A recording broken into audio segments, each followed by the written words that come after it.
Uma das mais belas e desconhecidas joias da não-dualidade oriental é Ru-Xin. Ru significa sem, não possuir, falta de. Xin pode significar mente, intelecto, âmago, centro, coração. Assim, uma possível tradução para seu nome seria no mind, algo como não mente, ausência de mente ou sem mente.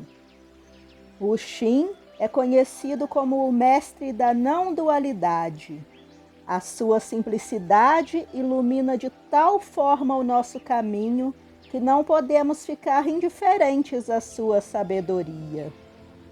O pensamento desse grande mestre foi influenciado pelas escolas de Confúcio, Mozi e pelo taoísmo, e ajudou a criar as fundações do que seria mais tarde o budismo Shan na China e Zen no Japão. Acredita-se que o Xin nasceu durante o período dos estados combatentes, por volta de 221-403 a.C., data posterior à morte de Confúcio em mais de 100 anos. Este foi um período em que a casa reinante de Zhou havia perdido muito de sua autoridade e poder, e assim houve um aumento de violência entre os estados. Essa situação deu origem a centenas de escolas, ao florescimento de muitas escolas de pensamento, cada uma expondo as suas próprias concepções dos pré-requisitos para um retorno a um estado de harmonia. As duas escolas mais influentes foram a de Confúcio e a dos seguidores de Mozi, mestre Mo, os moístas. Esta última criticava a natureza elitista e os comportamentos extravagantes da cultura tradicional. O movimento relacionado com a filosofia do Tao Te Ching, Tratado do Caminho e da Virtude, também foi emergente nessa altura.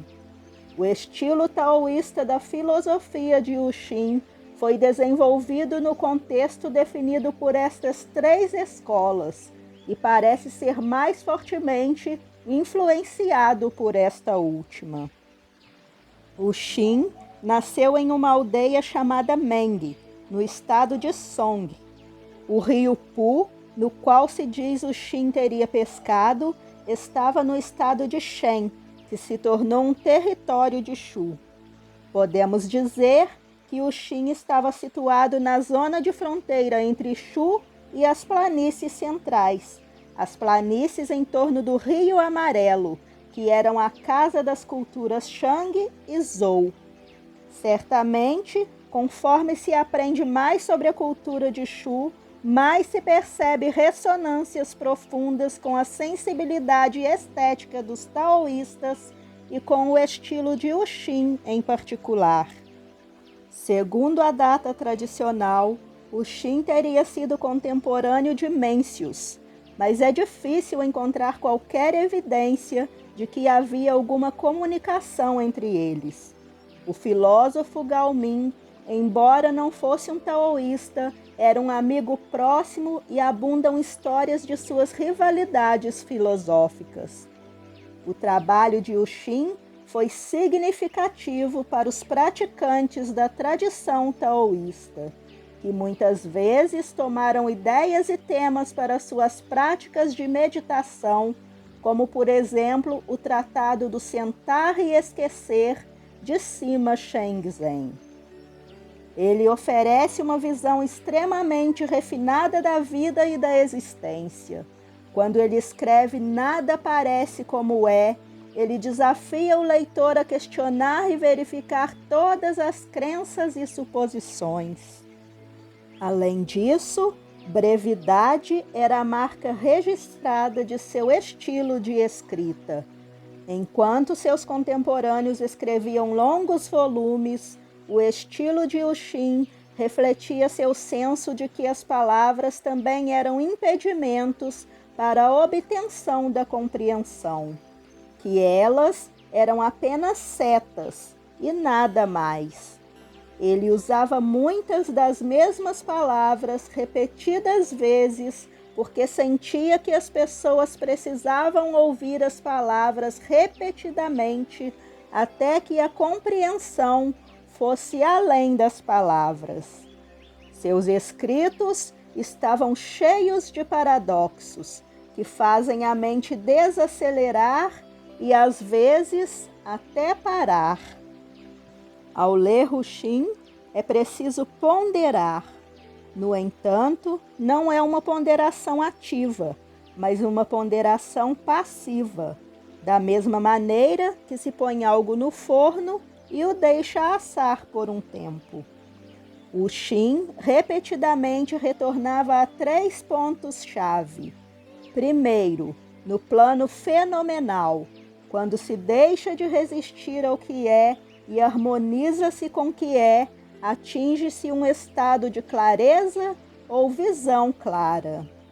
Tendo chegado a este ponto, toda a ação se torna uma ação sem ação, ação sem esforço, e assim age-se em harmonia com o que é e realiza-se o que é requerido.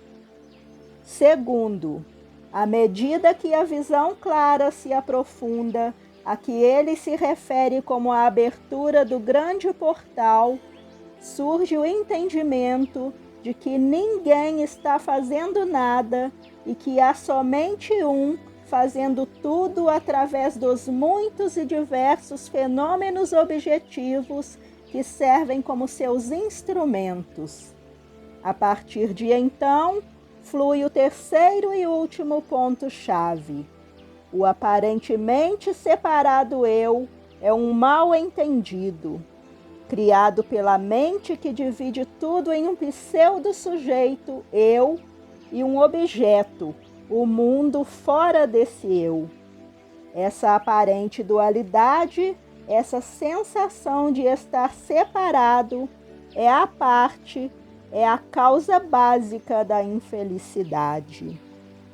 O retorno à integridade nada mais é do que o fim dessa divisão. É uma apercepção da unidade entre o numênico e o fenomenal, da mesma maneira que existe uma única unidade entre o Sol e a luz do Sol.